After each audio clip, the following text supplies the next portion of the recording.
যোৱা পৰহি মই ফেচবুক লাইভত এটা কথা উল্লেখ কৰিছিলোঁ যে অসম চৰকাৰৰ তৃতীয় আৰু চতুৰ্থ শ্ৰেণীৰ যি পৰীক্ষা হ'ব তাত আমি লোকসেৱা আয়োগৰ আৰ্হিত প্ৰিলিমছ আৰু মেইনছ আমি অনুষ্ঠিত কৰিম।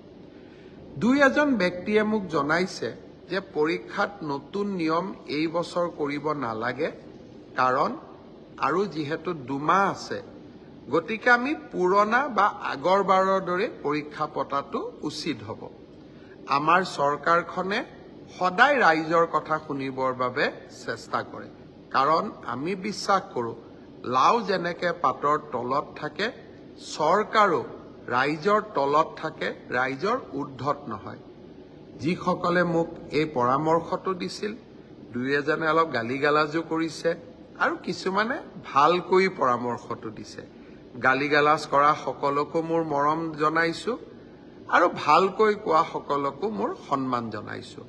আপোনালোকৰ পৰামৰ্শ অহা 2-3 দিনত আমি বিবেচনা কৰিম আৰু যিহেতু পৰামৰ্শটোত মেৰিট আছে যে হয় 2 মাহ থাকোঁতে পৰীক্ষাৰ পেটাৰ্ণ এটা সলনি কৰিব নালাগে, বিষয়টো আমি ডেফিনেটলি আমি বিবেচনা কৰি অহা 2-3 দিনতে আপোনালোকক ইয়াৰ সিদ্ধান্তৰ বিষয়ে মই অৱগত কৰিম।